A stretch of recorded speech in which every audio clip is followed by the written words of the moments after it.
Hello, before I start the video, just wanted to say sorry about the really terrible lighting in this video. I don't know what's going on. I'll make sure to film in better lighting next time. Okay, back to your regularly scheduled program.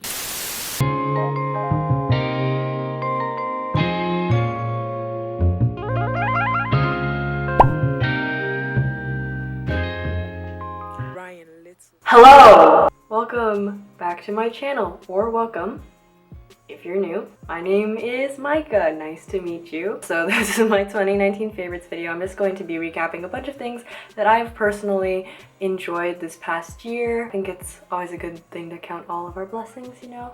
So this is just a way of me doing that, reflecting on things that I liked last year. Very self-explanatory. I don't know why it took me that long to explain it, but anyways, let's get started. The first thing that I have to talk about is music, obviously. I pulled this music information off of my Spotify Wrapped because that's where I stream basically all my music besides YouTube and like some artists that I can only find on SoundCloud. So my number one artist that I listened to last year was Polyphia. Polyphia is a progressive rock band.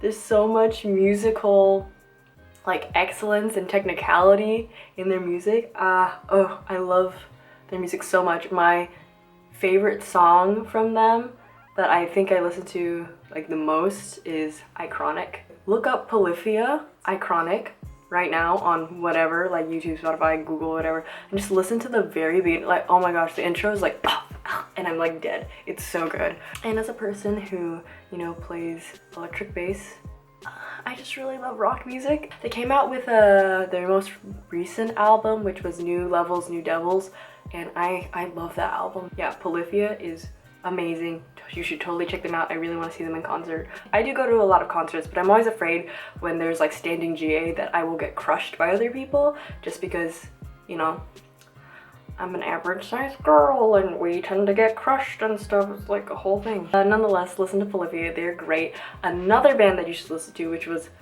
my number two artist, was Chon. If you like Polyphia, you probably will like Chon a lot.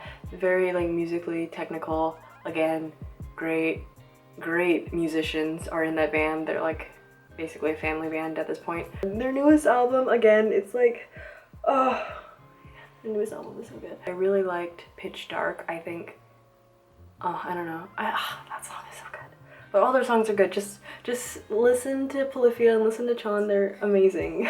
The next artist that I listen to the most is, no surprise, it's BTS. Oh my gosh! I've been listening to them just a lot in general. Not like recently, but a lot just like added up. I have like a whole like BTS playlist that I just listen to sometimes. I also got to see them in concert, which is pretty cool. I just closed that because I didn't want strangers to look at me through the window in the dark, because when it gets dark I can't really see anything outside. BTS, love them, no surprise, nobody is surprised here, like literally. And the next artist that I listened to the most was, again, not a surprise, One OK Rock. My favorite rock band. Like, yeah, I love them. They're a Japanese rock band if you don't know who they are. I got to see them twice this year at two very different venues, two very different settings with two very different kind of like audiences, different experiences, which I'll talk about a little later. They released a new album called Eye of the Storm, came out this year, or not this year, 2019. Not my favorite One OK Rock album, but not bad, you know what I'm saying? Like, I still listen to it. My favorite song on that album is definitely Worst in Me. I don't know why, I love songs that sound like that with a really like driving like bass. It's probably because I'm a bass player. I'm biased as frick. The fifth person that I listened to the most was Todd Baker, who makes music for the video games Monument Valley. I'm not like a mobile gaming person. I play like on consoles and stuff like that, but I really like Monument Valley. I like fell in love with the style and the art and the music, and Todd Baker just did such a phenomenal job with the music. So yeah, check out his music, check out Monument Valley, it's amazing. Yeah, so those were my top 5 artists of 2019 as far as music goes. Now it is time for the top 10 most played songs of last year. I have Lessons and Learnings by Todd Baker from the Monument Valley soundtrack. Chef's kiss. We have Iconic by Polyphia. Again, please listen to that song. It's so good. Television Romance by The Pale Waves. I love that song so much. I don't know why. It's such a mood. Highly recommend it. It just, Ivory by Polyphia. Another great Polyphia song. We have Peace by Chun. Another great song. I just can't. Those two bands are We have 2 K-pop songs that came up, which was All Night by Astro. Super great. I love that comeback, like the whole thing, their outfits, the concept. And then Candlelight by NCT Dream. Not like a new song, but I just really like NCT Dream. I like that song. I probably played it like early last year a lot because it's, you know, Christmassy time. It gives me very Christmassy vibes. Indigo by Nikki. I freaking love Nikki. If you don't listen to Nikki, then like we really can't be friends because I love her so much. She represents Sea Girls, which is Southeast Asian girls. She represents us so well. Worse Than Me by 1OK Rock. Again, I love that song. Please listen to that song. Please bless yourself with that song.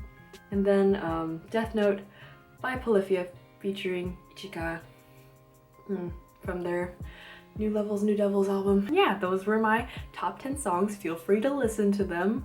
Highly recommend, obviously. I also wanted to put in my favorite album. I guess that category of like physical albums is what I'm going to be talking about. I got 5 this year. My absolute favorite of those 5 would have to be Eye of the Storm by 1OK Rock. If you bought this and pre-ordered it from, you know, the local music store and supporting them and their business, then you actually got to go in and watch 1OK Rock do an acoustic set right in front of you in a very small, more intimate setting. And I've seen 1OK Rock before in concert several times. I don't even know how many times I've seen them now. Yeah, but this was a opportunity for a very different kind of experience. So me and my friends, we all were like, yes, let's pre-order them, get them. It was really hard to get actually because the phone lines to like pre-order were like off the hook. So my friend actually had to like go physically to the store and pre-order them and put our names down so that we could get in. And you know, we lined up, we got inside,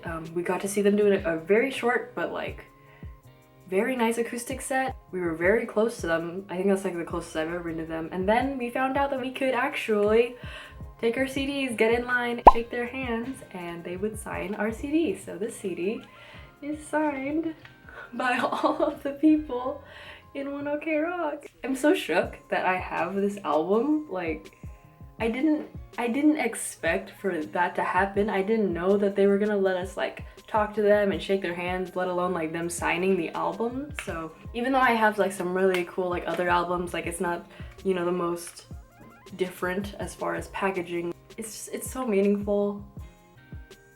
I never thought that I would get to, you know, talk to them, thank them for their music, and like have them sign it. That's so crazy. So this is my favorite, you know, physical album of 2019. In a similar vein as that last category, another category would be favorite concert. I include the category of concerts for things that I went to musically from December of 2018 till like beginning of this year. I went to, I believe it was 7 concerts. I saw Teen Top, which I vlogged. There's a vlog of that. You can watch it somewhere. That story was really crazy. I also went to an Oh My Girl concert for free. I saw 1OK Rock, their acoustic set, very intimate setting in the music shop. I saw them in concert for their Eye of the Storm tour. I saw BTS, the Rose Bowl, day 2. I also vlogged that. You can check that out somewhere here. And I also got to see all the performances at the first night of KCON LA 2019. Thanks to my friend Jay, who, you know, helped me get in, basically. That was a really great time. I got to meet a lot of amazing people, really nice people. I got to see Newest, Luna, SF9. Those are just the ones I can think of off the top of my head, but they were all like really good, really great. I've gone to KCONs before, but it was just really, I feel like it was really nice kind of just to go to the concert part instead of going through the whole convention part, because sometimes the convention part gets a little tiring and I'm an introvert, so seeing a lot of people really takes the energy out of me. And sometimes when I see very large crowds, I kind of like panic a little bit. Like at the BTS Rose Bowl concert, I kind of had like a existential crisis. I'm like, oh my gosh, why are there so many people here? And the other concert that I went to was the Jonas Brothers concert, which is crazy. I never thought that I would get to see Jonas Brothers, but they're, you know, they're still brothers, but like they broke up, they weren't making music. So I actually like got to fulfill my middle school, you know, dream of going to see the Jonas Brothers. I went with my 3 closest friends. We all went. It was a great time. We got to see opening acts. We saw BB Rexa.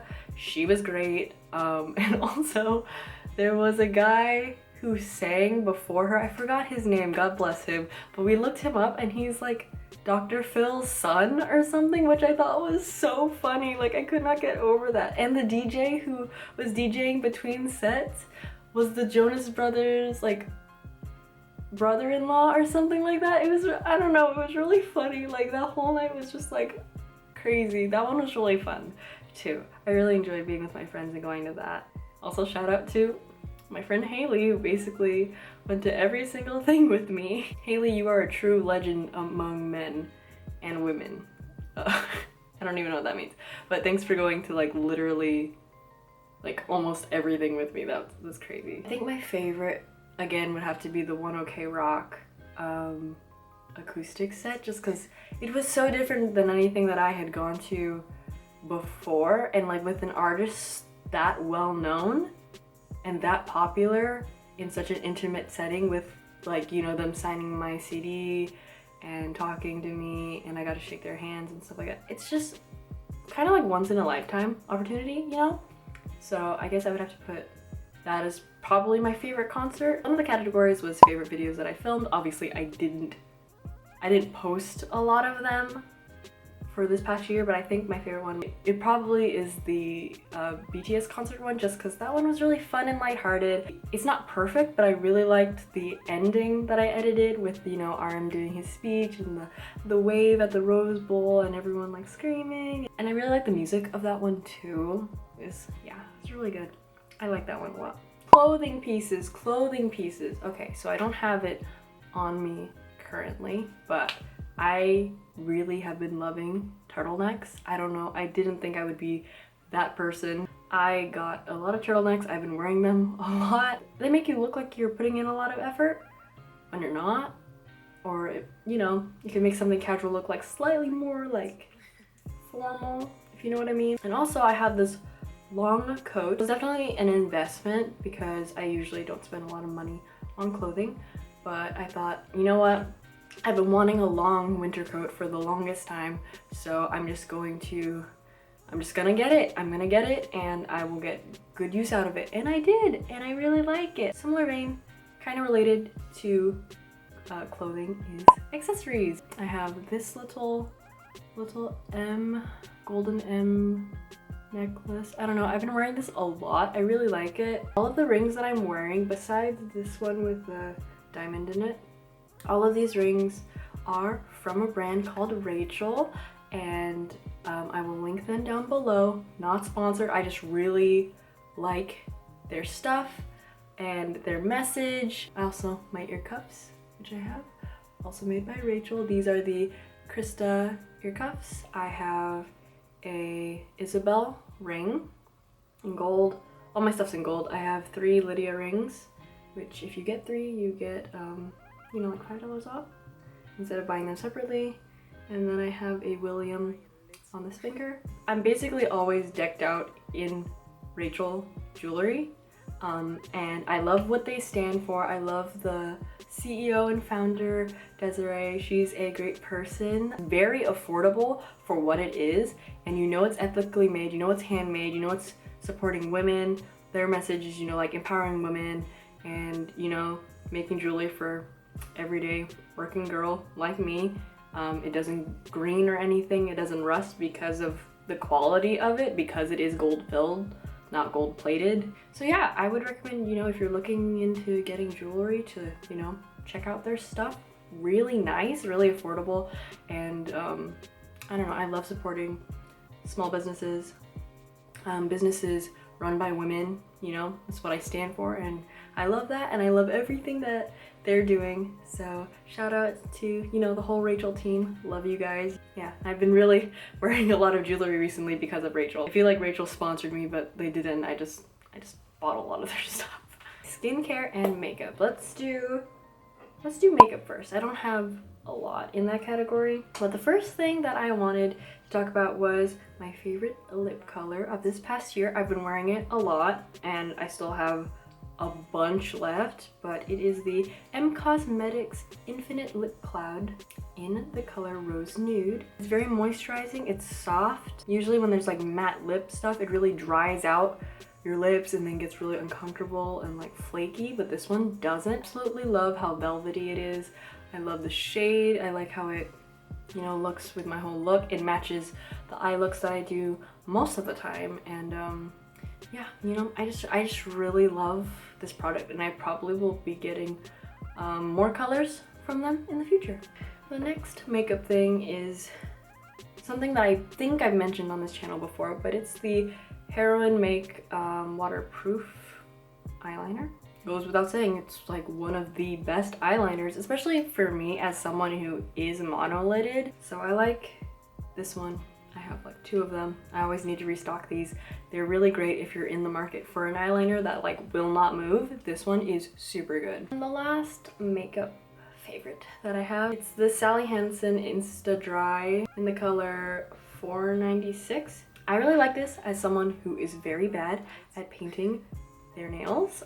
I know, I'm Vietnamese, that's like a sin to say, but like I'm actually quite bad at doing nails. I never learned how properly, so anything that will just make that process easier is great, isn't amazing. Even if you don't like black, just, you know, look into the Insta Dry line, it's really good. Alright, moving on to skincare. The first thing that I have is Crave Beauty's The Beach Shield. I swear by this. Yeah, I didn't put on a lot of sunscreen growing up. I only recently started getting into it, and this is the one that I chose to be my go-to, and I love it. It's super light, it doesn't leave a gray cast. It's not like really thick, and I don't know, I don't really like the super thick sunscreens. It kind of deters me from putting them on, but this one is really good. It's a, you know, antioxidant daily fluid lotion basically that has SPF 50 plus, and then what was it, PA plus? Yeah, so it's really good, very light. I love it. It's easy to put on, great, you know, everyday things. So yeah, I'd recommend this. Also, another product that I have from Crave Beauty is the Great Barrier Relief. Basically, it helps repair damaged skin, like skin that has its barrier broken. For me, it's right around my mouth area, as many of my friends and family know. That area gets very sensitive in the wintertime. But this has really great, simple ingredients. Tamanu oil, which the Tamanu oil has a very distinct smell. I don't mind it, but some people might, so just, you know, be aware of that, be mindful of that if you're in the market for something like this.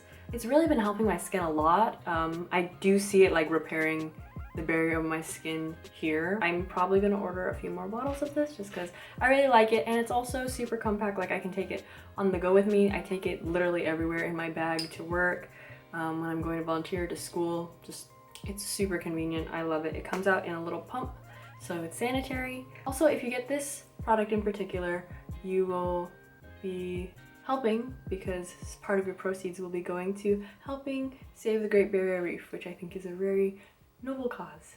Another skincare thing that I've been really liking this year is the Cosrx Acne Pimple Master Patches.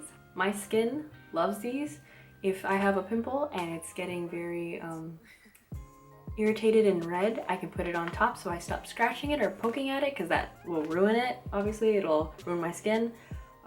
If a pimple is like semi-popped, I can put it on top at night, and when I wake up, it's all sucked out, and it's like, oh, thank God. Very helpful. Also, just to like keep your skin like safe from, you know, your hands if you're someone like me and they like to pick at things that irritate them. And these ones are not like super visible, so I'm comfortable wearing these outside of the house if needed. Yeah, so I always get a lot of these and I would highly recommend them. Alright, so the last few categories of my favorites of 2019 are a bit more on the nerdy side. So firstly, I'm gonna go a little slowly into the nerddom, the nerd abyss that is me. Favorite books, and one of my favorite books from this past year that I read was Raven, Teen Titans Raven by Kami Garcia, illustrated by one of my all-time favorite artists, Gabrielle Piccolo. I don't know if a lot of you know this, but Raven is like one of my favorite superheroes of all time. She's probably my favorite female superhero. So of course I had to get this because it's about Raven, and like my favorite artist, one of my favorite artists, illustrated it. I liked the story, I liked where it went. It was very interesting to see Raven, you know, in a regular setting, being a regular teenager, dealing with regular things, but also dealing with, you know, her and figuring out that she has powers and stuff like that and where it came from, and just, oh, it's just so gorgeous. Also, Beast Boy, his book just came out, also written by Kami Garcia, illustrated by Gabrielle Piccolo, and I'm definitely picking that up. I'm so excited for that. I love Raven and Beast Boy so much. He's not my favorite male superhero, but he's like up there. Like, I really like him and I ship them. They're really cute. If you're in the market for something a little different or something in this vein, then definitely check it out. I read it in like an hour. It's not that long, but it's really good. I love it. Oh, especially if you like superheroes, especially if you like Teen Titans, if you grew up with Teen Titans, like the cartoon series, like me. It's really good. Honestly, I want to cosplay as Raven one day, maybe for like Halloween. My hair's around the right length and stuff like that, but I would want to go as casual Raven, like the one in this book, because I love her style so much. She's so cool. So another book that I really enjoyed is White Fragility. I don't have it with me right now because I let my friend borrow it. I'm very invested in conversations about race and ethnicity and culture. That's what I studied, that's what I am studying in graduate school right now, and diversity, gender, all those different things. So this book really encouraged me as a person of color, even though it wasn't directed towards me, because it's called White Fragility. It's written for a mainly white audience, white readership. I really enjoyed reading it as a person of color. It was very encouraging to me to hear that someone was speaking about the topic and also kind of helping give tips as to how to approach the topic of race and racism with not just white people, I think, but also just people who are very uncomfortable talking about race and racism and stuff like that, especially in the United States, where it's just so heavily embedded in our the foundation of our country and the foundation of our society. So yeah, I really liked it.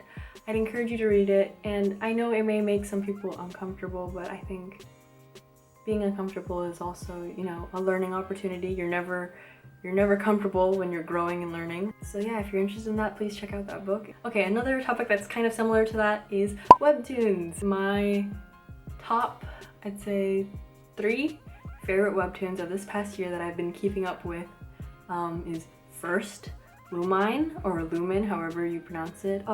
It's kind of, I guess, also like urban fantasy, where it's taking place in like modern society, but there's witches and werewolves, and Lumine is just like the cutest little white werewolf.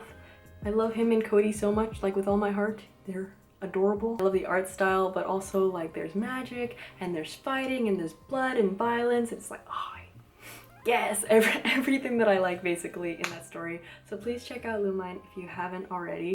I've really been enjoying True Beauty. I got into that this year. I'm all caught up. True Beauty basically is about this girl, and she learns how to do makeup after a series of unfortunate mishaps. And she goes from being like, I guess like average looking or like ugly duckling of her family to like a really pretty person when she puts on makeup. And it's kind of like she's catfishing everyone, if that makes sense. So she's living like this double life. It's really funny. I like it. Also I kind of relate because I feel like when I wear makeup I look like a completely different person.